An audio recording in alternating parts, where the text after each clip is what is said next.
Welcome, my friends, to a special New Year's Eve edition of the Caretaker's Journey podcast. I am your host, Carol Leatham, and tonight, New Year's Eve, we are closing out 2025 together. We're reflecting on what we've walked through this past year, what we've learned, and how we can step into 2026 with purpose, peace, and courage. I could not imagine a better guest for this episode. When I was writing it, the first person who came to my mind was my friend Heidi Parton.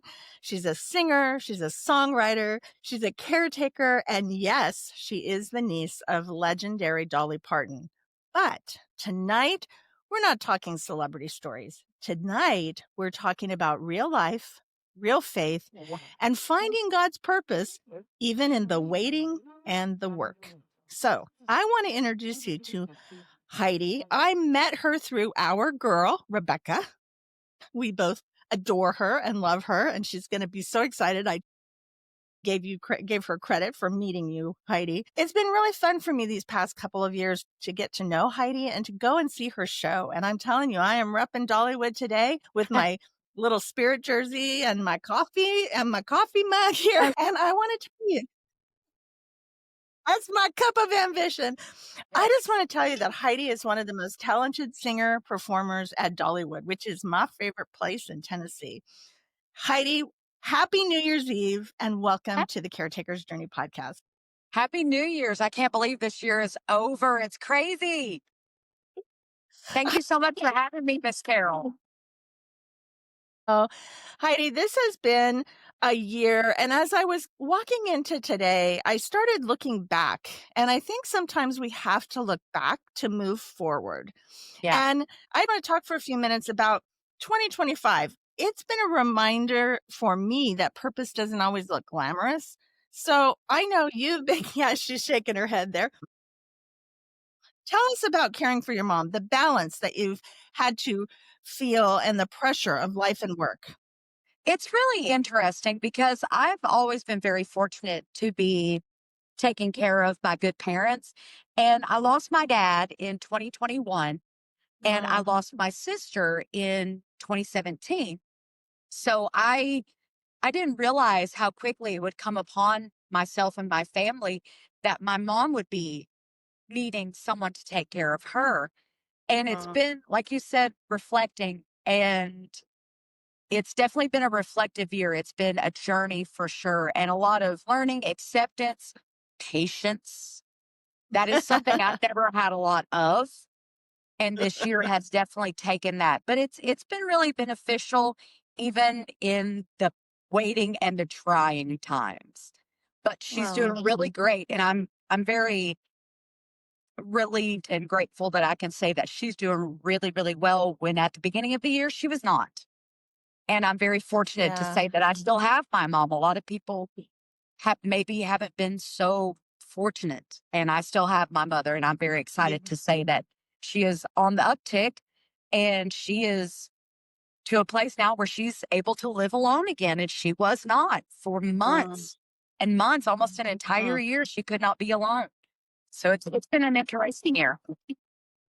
I think that so many caretakers can relate to that.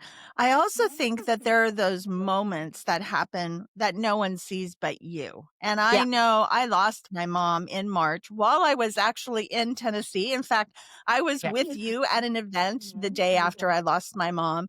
And I remember you just gave me this big hug and I just cried. And that just meant so much to me. And that's kind of when we started talking about you walking through this with your mom. And I'm so happy that she's now doing better and living alone. But let's talk for a moment about the times that we feel unseen. And what I discovered is in those moments that I had to really sit down and picture God in my life, because God uses every season, even the hidden ones, the ones that we don't feel seen in. So talk to us for a minute how you walked through those moments, balancing your career. You had a new album coming out, Yeah. your show at Dollywood, all of these different things. But there's those moments at home where you have to walk into and no one sees it. Yeah. It was really hard and really emotional, to say the least. I But I think definitely what helped me through was people like you. And I have Mhm. two really, really close friends that they took care of their mothers the entire time that they were ill. And I've spoken to them about some of the feelings and emotions that I was going through. And they're like, just remember this, even though you're struggling with not being seen, not being heard, not being appreciated, possibly, just know that you have made a difference so that even if and when they're gone, you know you did everything you could do. Yeah. You were there for them and that Mhm. you made their lives better by being loving and supporting because they both lost their mamas and they're like, I have never once regretted taking Mhm. care. Even when I was stressed out and overwhelmed, even now that they're gone, I never once regretted the fact that I was there for them. And I Oh, was like, that's pretty profound because in the midst of the chaos, you don't think of all those things. You're either on the spectrum of what more can I do or I'm not doing enough and I'm so selfish. I feel like a selfish person, but there's only so much you can do in those times and you're giving it your all. And the fact that you care enough to go, I'm being so selfish. It's like, no, you're not. You still have to make a little bit of time for yourself because you have to have enough of you to give to them. You can't pour from the empty cup. You really can't. So it's like you got to remember to take at least 2 seconds for yourself to be able to continue to take care of them. But my friends were absolutely right. It's like there will never come a day that I will regret that I took care of my mama because she's the only one I have. yes. But if we are like this some days, it's like that is the only one you have. And I feel Yes. so terrible for families that may not have a good relationship with their parents. And it's like, Mm. that's terrible because they made you. And it's like to each their own.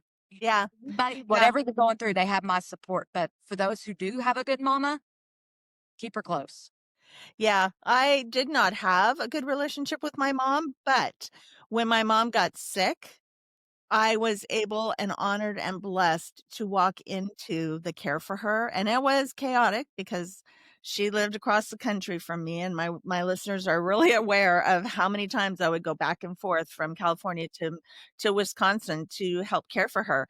But I think that I'm like you. I do not there's not a moment of the day that I regret every single airplane trip, every single sleeping on my sister's couch for weeks and months at a time.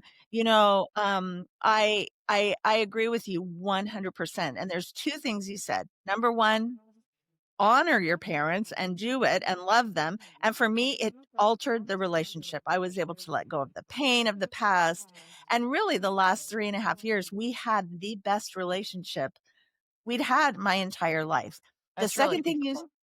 the second thing you said was that you went to your friends. Yeah. And I know I have prayed for you. I've been honored to pray for you with your mom and walking through that, knowing how hard it's been and being able to celebrate. And I love that you went to your friends and your friends said, do this, do not miss this. And that is really why I do what I do. I Yeah. really do what I do because I want to pass along truths like what you've just shared with us.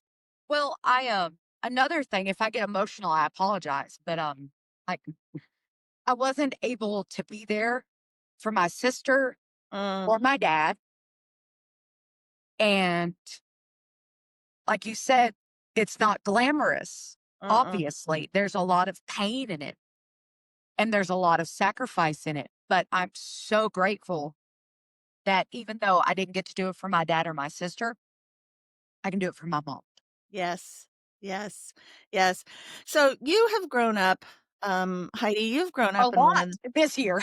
yeah, yeah. Well, haven't we all? I mean, even me at my age, it's like, Yeah. you just kind of wake up one day and you go, man, I never really want to stop growing, Heidi. I want to keep going. I want to until God takes me off this earth. I just want to keep finding something new to learn and grow with. And you personally have grown up around one of the most iconic families in music, Yes. and you've been performing since you were a child. 4 years Yeah. old. 4 years old. I love that story. And I've always wondered if it was hard for you to grow up in the shadow of your dad, Randy, and your Aunt Dolly. I get that question a lot, and it's funny that I chose the title Reflections for my album, but it's kind of that has been like the word for the year for me is reflecting. I was like, I couldn't have chosen a better title for my life, really, because I've reflected a lot on that this year, and it's not how I perceive me. It's how other people have put me into a specific box or a location in my life. And it's like growing up with them was not shadowing at all. If anything, it was put you into a perspective of like, oh, wow, these people have really taught me a lot. I mean, I would not be the performer and entertainer that I am if it wasn't for these people. Now, other people perceive it a different way. I actually had this conversation with my best friend the other night. I was like, it's amazing. Sometimes people make you feel where you need to be more like your Aunt Dolly, but not too much. You need to be more like this person, but not this much. And it's like, you know what? No, I'm going to Mm-hmm. be exactly who I am. They have inspired me. They support me. They particularly have never once ever made me feel like I needed to be just like them. If anything, they were like, no, be exactly who you are. But you know, those loud voices from other people remind you to get in a little box. And it's like, that's something else you have to learn is to get out of that box. Yes, ma'am. Yes, It's like ma'am. your perspective and perception of me has nothing to do with me.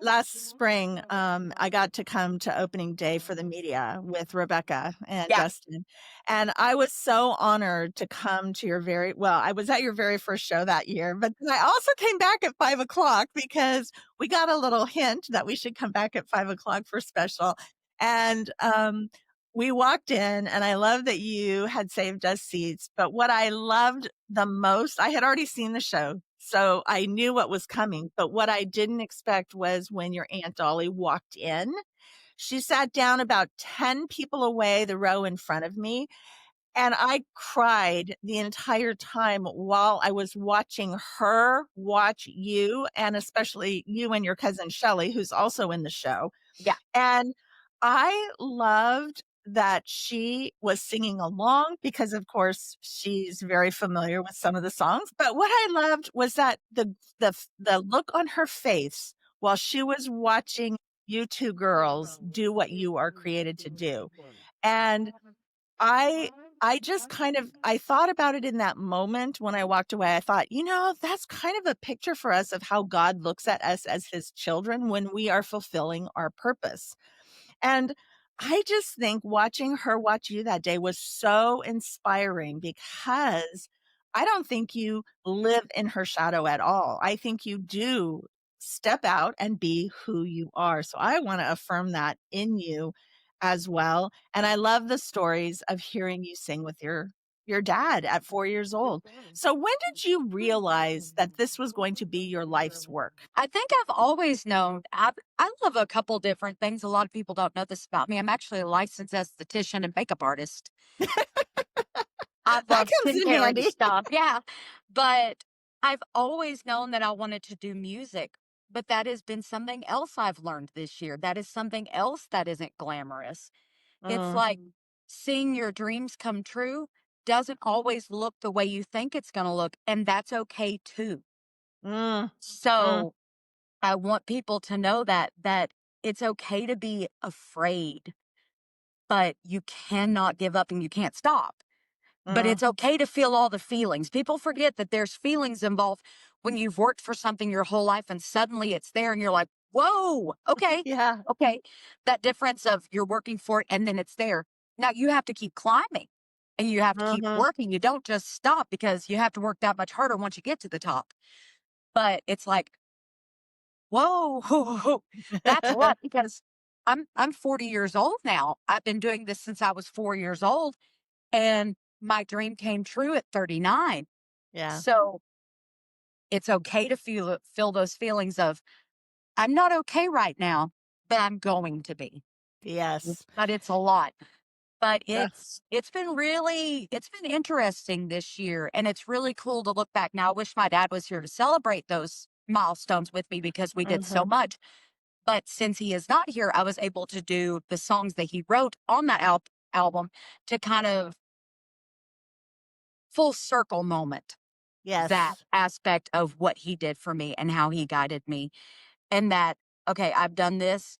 Now I can kind of break ground on myself as I progress into this career that I've Mm, always wanted, but I've always known that. I've always known I wanted to sing. And I didn't know who Dolly Parton was. I just knew who Aunt Granny was yes, till I yes. got older. So it's like she wasn't the reason I wanted to sing. I've always sang. Yeah, I yeah, just happened to have a very talented father that I went to see him when I was little, but I would sing and hum before I could even talk in my baby bed. So music has always been a very prominent part of who I am, and it's what I love. It's my yeah. love. So, I have a phrase written in one of my journals that I wrote about 3 years ago when I started this ministry, The yeah. Caretaker's Journey, and it says, "My purpose isn't meant to copy someone else. My purpose is meant to bless someone else." And I think too many times, I started my podcast because of our friend Rebecca, who has a podcast, and it could have been very threatening for me because her podcast is all over the place and she interviews all kinds of people. And I could have looked at that and said, oh, my purpose is to copy her, but I didn't. What I said was, my purpose is to bless. So who is my audience? And I think whenever we look at our gift or our purpose, we need to figure out, number one, what is God calling us to do? And obviously, as a small child, you may not have understood that God was calling you to do that, but he was. And I think a lot of us wrestle with that idea of purpose and think that we have to do more. But really, I think Heidi is being faithful where we're at, Yeah. looking at the Absolutely. surroundings and being faithful. So when you stay close to God, He's going to guide your every step, even when you can't see the path. And that is my life right now. Yeah. With my husband, now that my mom is gone, with our move to Florida in the next few weeks. Yeah. I think purpose grows out of presence. And I'm thinking that's going to be my theme for 2026, not Yeah. running ahead of God, but walking with Him where I'm at. Yeah. So when you walk in step with Him, you're not going to miss your purpose. You're going to live it. Yeah.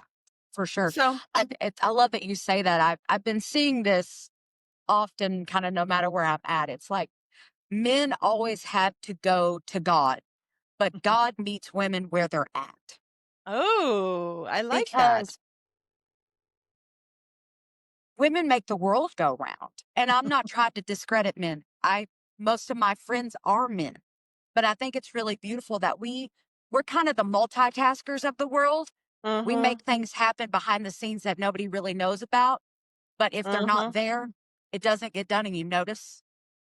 Yeah. So it's really beautiful that no matter in whatever time you are going through in your life as a woman, Yeah. God meets you where you are and reminds you, hey, I'm still here. This guy has to go look for me, but I come to you when you need me.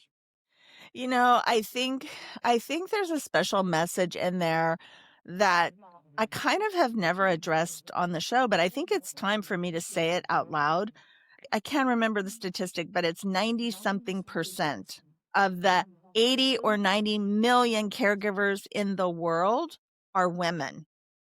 Because when a man is faced with that situation, rarely do they stay. And it's so hard for me to look at that statistic. I was actually at Dollywood in the spring and I saw this couple trying to take a selfie in front of one of the beautiful displays there. So Yeah. I walked over. The woman was in a wheelchair and the man was sitting on the wall right next to the wheelchair and they were trying to take a selfie. So I walked over and I said, "Hey, my name's Carol. Can I take the picture for you?" Yeah. And the man said yes. And when I took the picture, the woman was looking at me smiling. The man was looking at her smiling. A So I heart. took the phone and I turned it around and I said to the woman, I said, "Do you see this?" I said, "He loves you so much." And we just all three started crying. The man's crying, I'm crying. Then I went over and I got down kind of face level with the man and I said, "I just want you to know how special you are." And he just looked at me kind of like, and he's like, "Well, what do you mean?" And I said, "You are loving her well." I said, you are loving her well. And I want you to know I appreciate that. When we step back and we look at so many of my listeners are either in caregiving, they're stepping into the caregiving, they're coming out of the caregiving. I mean, we're really every person on the planet, statistics say, are either walking into it, in the middle of it, or coming out of it. And I think that the after can be such a disorienting season because you've poured so much of your heart into someone's care. Yeah. And now you're asking, who am I now? What am I going to say? What am I going to do? So what would you say to that person, whether even if their loved one is well and like your mom living on their own again, but what would you say to that person who's in the after? You know, that's really a hard answer, Miss Carol, because everybody's experience in caretaking is so vastly different. Mm, It's like everybody's feelings are so different. I'm sure there's somebody may be feeling relieved, some might feel resentful, some might feel grateful. mm, yeah. That I've been in therapy for about a year now, and I think the best thing I can say is what I said a minute ago is feel the feelings. Yes. Whatever they are, because if you don't feel them now, they're going to come back to haunt you in a little bit and they're going to be even bigger then. Absolutely. So whatever they are, even if you feel guilty about them, you can't. You should Mm. not. Even if they are mighty interesting, you have to feel them. Yeah. That's part of being a human Mm, is feelings, and you can't grow from it if you don't feel them in their mm, most like powerful moment. And I've had to learn that. mm, And it's like, wow, I can't believe I'm feeling like that. It's like, but you know what? It's okay. I can't learn from it unless I'm aware of it. mm. There's always a danger when we're in the middle of a caretaking situation because I know for me especially, I've been doing this for 10 years with my husband, and then Yeah, I added my mom for 3.5 years. So I was like I was on caregiving steroids there for a yeah, while. But absolutely. I think the danger is that our identity starts becoming that caretaker and we lose who we are. And the importance, I think, of walking through the caretaking journey is to be gentle with yourself, but find those moments where Mhm. we can step aside and continue the identity that we have. And Yeah, caretaking doesn't become the identity, it becomes something we're doing or a way that we're serving. I call it yes, holy sacred ground. yeah.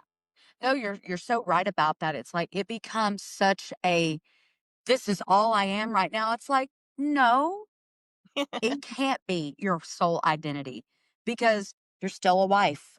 Yes. Chances are you're still a mother. Mm-hmm. You still have to have a job in some Mm-hmm. way. It's like all those parts make you who you are. You can't solely be one thing because there's so many different aspects of you and you still have to have each little piece of that that makes up who you Mm. are as a human and as a person and as an individual. And that's a really hard balance to find. Oh, so That's true. such a hard balance to find. So, so true. And really, our purpose doesn't end when the caregiving does. It kind of transforms us. I think I am a totally different person. Well, no, I know I'm a totally different person. And my purpose Yes. in life, even when my caregiving is no longer part of my daily work, is going to be my purpose for the rest. I feel like this is my purpose for the rest of my life. And there's compassion, there's wisdom, there's strength that we gain. And the thing that I loved is I saw an interview with your Aunt Granny, Yeah. a few gosh, within a few months of, her husband Carl passing away. And in the interview, it was right after she kinda had to pull back and stop doing some things, and she came on and she said these words, and I want you to know that these are burned into my mind. She said, "While I was caring for my husband Carl, which was a long time, I didn't take as good care of myself as I should have, and now I'm having to go back and take care of a few things." And when I heard that, I went, okay, this is a reminder for all of us. I don't care if you're the most famous person on the planet or if you're someone in a room by yourself, we need to take care of ourselves. and Yes. care it. And I think that's so critical. And I appreciate so much that she said that. Yeah. I know when I heard that, I was like, "Oh my gosh," 'cause, a friend of mine, he started taking care of his wife when she got sick, and he came to work one day, and I was like, I'd never realized, because as you go through life, you're oblivious to some things, and then something finally just slaps you right in the face, and you're go like, "Whoa, I was never aware of that until Yeah. now," how draining it is. Because a lot of the Mhm. times your caregiver may be younger than you. Sometimes the Mhm. caregiver will go first because they have nothing left to give because they've given that person, the one that Mhm. they're taking care of looks better than the caregiver because they're so well taken care of because you give so much of Mm. yourself. And it's like, Yes. I told them Yes. one day, I said, I know this is hard, but if you can let your daughter or your son take care of your wife for a day ever so often, do it. One, it's good for them. They get to be there for their parent because that parent's not going to be here forever. And that's very beneficial. I speak from Right. experience. I did not get the chance to help and take care of my dad the way I would have, should have, and needed to, and wanted to. Mhm. So I told him, I was like, Mhm. you're drained. I was like, I say that because I love you dearly, but I can tell that you Yeah. have not taken, he had lost like 40 pounds. And I was like, I can see that it's Wow. taking a toll on you physically and emotionally. And she Mm. ended up passing away. But there's that thing again. He didn't regret any of it because he was there for her like he said he would be. And that's really I love powerful. that.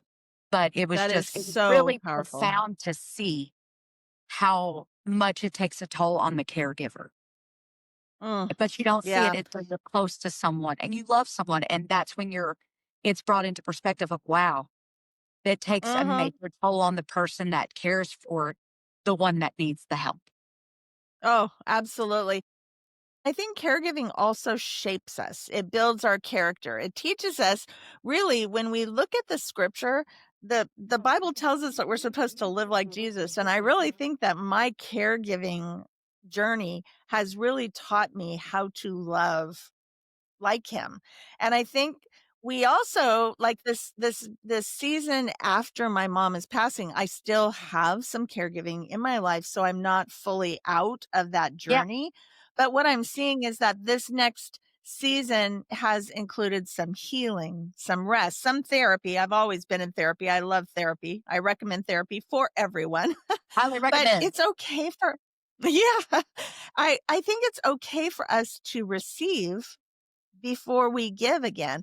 And I still remember being in Tennessee when my mom passed away, and that next day when there was a whole bunch of us together celebrating, our girl Rebecca's book coming out. God knew that I needed to be in that room because I had you, I had your friend was there. I had Oh, all of well, these is she people not that I've precious? Oh, she's amazing. Is that made a huge difference to her being there. Really? Yeah, I did yeah. It was I just did not really, it know. was a very powerful room that night. I'm really glad, and it was so random because she and I are developing a friendship, but Yes. I did not know how big of a difference that I just called her out of the blue. I was like, "You need to come to this with me." We had never hung out before, I love ever. that. I did not know that. Yeah, Oh my she's gosh. just precious. Oh my gosh. But I know that God had put me there in that room that night because those were the people that I needed to help me walk through that grief. Yeah. And so, as we wrap up and the clock is ticking down and we're stepping into 2026, what encouragement would you give to those that are listening tonight? The ones who are tired, maybe hopeful, but they're wanting to walk into their God-given purpose in 2026. Definitely, I know this sounds so cliche, but literally keep going. Mm, There really is light at the end of the tunnel. It doesn't feel like it right this second, but the best thing you can do is get up every day mm, and just keep going mm. I love that. because carrying on, you won't regret it. Mm. I think Even if you purpose. are exhausted, you Oh, have to that's the point of being a person and a human on this earth, and being a follower of Christ and stuff is mm, even when he was whipped to death, guess what? He still kept going. he He got did. up 3 days later and was like, "Hey, kids, I'm back. Let's get this done." Yes, So it's like, yes. what's more profound than somebody that keeps up and keeps going no matter what the circumstance? I love that. One of the prayers that I have written in my journal that is going to be my daily thought this year for 2026 is, what's one thing, God, you want me to do today? Or what do It's a you good want me to question. do with what I already have? Yeah. I think he wants me to use what's in my hands, whether it's caregiving, creating, writing, singing, simply being present. Mhm. I realized in this last few months, I made a trip out of the country with my daughter to Yeah. Guatemala. I did not take my phone. I did not take my smartwatch. I did not take my laptop. I was unattached for 7 days. Oh, it's amazing. I did not know what time it was. I had to rely on someone else to set an alarm so that I would make sure I got up to be where I needed to be in time. But what I learned is to be present in the moment and to really pay attention to what is going on around me at that moment. And I love your new album Reflection, and I want to talk about it because I was playing it on the way to the gym this morning, and I know the words to the song and I'm singing along.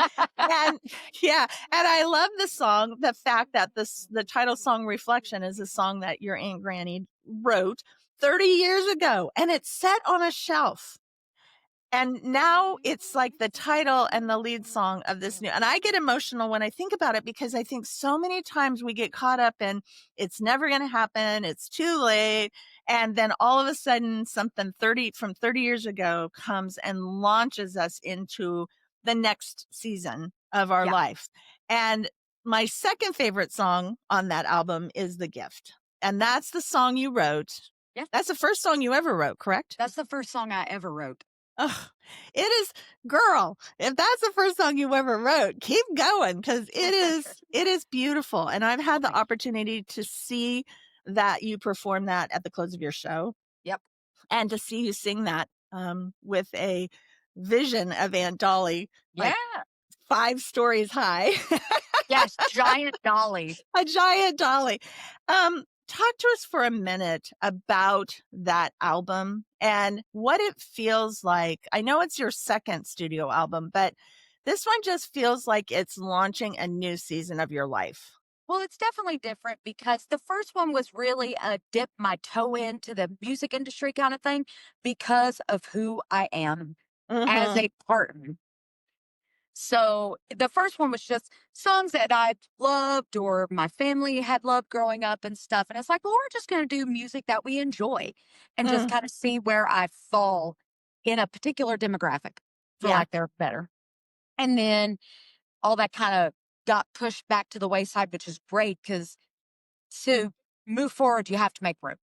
Yes. So this next album, which is called Reflections, came about 3 years ago, 2.5, 3 years ago, somewhere in there, which I cannot keep up with time. It goes way too fast. And I knew immediately because not only was Reflections the song on the back burner for 30 years, pretty much every song on that album had been on a back burner for 30 years. My dad and his friends and his sister had written those songs for their group, Honey Creek, years ago, and maybe 12 people in the world had heard them. But I grew up with them and they helped shape Mm, me into the singer that I am and the artist that I wanted to be and the songwriter that I have the potential to be. And I was like, you know what? I need to drag these songs off the shelf. Nobody's ever heard them. They're fantastic. And as a caretaker, my dad always wanted to take care of my mom. And since he's not here, I wanted to carry on with that. So doing mm, his music will help continue to take care of her mm, in more ways than one. He's still present. He's still involved. mm. It's still his artistry and his legacy carrying on and taking care of her. And that's one of the main reasons I wanted to do them. But I wanted people to hear these songs because they're so beautiful. I love Get Back, and my Aunt Rachel wrote Hey Hey years ago, and I knew when I heard it, I was like, I have to do this song. I love this song. It's a put the top down and cruise through town kind of song. I Yes. love it. Yes, it So, is. but all those songs really inspired the gift. Mm, And my family wrote those songs. I did a song that my Aunt Dolly and my Uncle Bill wrote called Burning that had been performed in one of my Aunt Dolly's movies, Straight Talk. Great movie. Love that movie. mhm. Yeah. And then, of course, more songs that she had written. It's like it's a very family oriented album. And then to put the cherry on the cake, we had written the gift before the album came to fruition. Mm, My dad passed away in January. I went over to my friend Jimmy, who is also my dad's best friend, to his house, and because he'd always told me, "Sis, you got to write with Jimmy. You got to write with Jimmy." I was like, "Yeah, mhm. yeah, I'll get to it. I'll get to it." Well, I got to it. We sat in the floor for 45 minutes and cried and wrote that song. Mm, And we never could quite get it right, tempo wise and feeling wise. And we finally nailed it when we got in the studio. We were telling the piano player, hey, this is what we want. And we both kind of looked at him and went, you know what? What do you feel? Like, mm. what rhythm do you feel? Because he knew my family. He knows my family and is a great guy. And we're like, when you hear this song, what tempo and what vibe do you feel? And he started playing it. And I was like, are you serious? All we had to do was call you. And it just turned out perfect. Oh, So when we sent it to my Aunt Dolly a couple of years back, she loved it, but nothing came of it because it just wasn't time. right. It's all Rebecca said it best with her album, or not her album, I'm Her sorry, her book. book. It's like, we're in a hurry up world. You're Yes. not falling behind. Everybody's just in a hurry. Yes. So, but it's really profound to know that that CD exists now, but Mm, my family inspired it. And I yes. got to reflect on a lot of aspects of my life because of that album and because I of my love that. family. And I'm very proud to know that I wrote that song, The Gift, and it's basically our family anthem Yes. I would agree with that 100%. Just because, watching you, watching Shelley, watching Aunt Dolly. It's yeah, definitely and your all of the history. well, our gift goes back so many, like, lineage, Mhm. so many. I'm even lost on the word right now because it goes back so far. Yeah. And our family has always been together in some way. Like Mm. the Partons and Owens, all the way back to when Parton was spelled Tin in the UK. And we were, Wow. yeah, it's just really beautiful. But you know what's even cooler is that they found some of the Partons and Owens side by side back from like the 1600s. And as you enter the cemetery, the butterfly is the emblem. What? Okay, I So just got chills. we've always been together. We were always meant to be together. And that's another God wink thing. It's like he Yeah. goes, you know what? I'm going to put y'all together for all eternity. Here you go. But it Yeah. always comes back around. It always comes to fruition in some way. Music does, artistry, the symbol of the butterfly of likeness and God and Mhm. carrying on everything. It's like we just never stop. Even if something is cut short, it's still there and it still comes back around Mm. in some way. Absolutely. It's just really cool to Absolutely. be a part of that. I'm really proud to be a part of this family and Mm. learn from it every day and grow from it. Yes. So, Yes. Yes. Well, as we close out, I'm going to tell you 2026 is going to be my year of saying yes to purpose. Not yes, perfect plans, not perfect plans, but yes to the next right step, yeah, one step at a time. yeah. So I would like to, before I kind of give you some final words and reflection, I kind of would like to say, let's close out 2026 with a prayer. So if you would, Okay. don't close your eyes because I know you're driving right now. I'm driving, I'm running Yeah. errands. That's right. She's running errands while we chat. So let me pray for us as we step into this next year together. Lord, thank you for carrying us through 2025, for every joy, every tear, every lesson.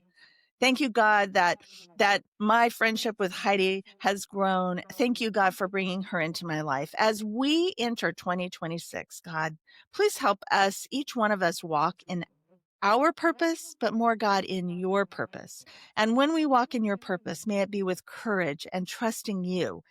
Show us, God, where you're calling us to love, to serve, to grow, and use our experiences, to even the hard ones, to bring light to other people. May this new year, 2026, be filled with grace, laughter, and fresh purpose from you. In Jesus' name, amen. Heidi, thank you so much for sharing your heart with us tonight. What a blessing it is. If Thank you there's, for having me. yes. Friends, as we wrap up this New Year's Eve together, I'm so thankful for my friend Heidi. I'm thankful because I'm going to see her in a few months when I come to Dollywood for opening weekend again. As we close up and wrap up New Year's Eve, I want you to remember that you were made for a purpose. God's not forgotten you, even when we feel like he has. The same God who met you in your caregiving, your waiting, your wilderness, that's what I felt like it is at Literally the sometimes. wilderness. Yeah, he's going to meet you in your new beginnings. From my heart and from the Caretaker's Journey family, Happy New Year.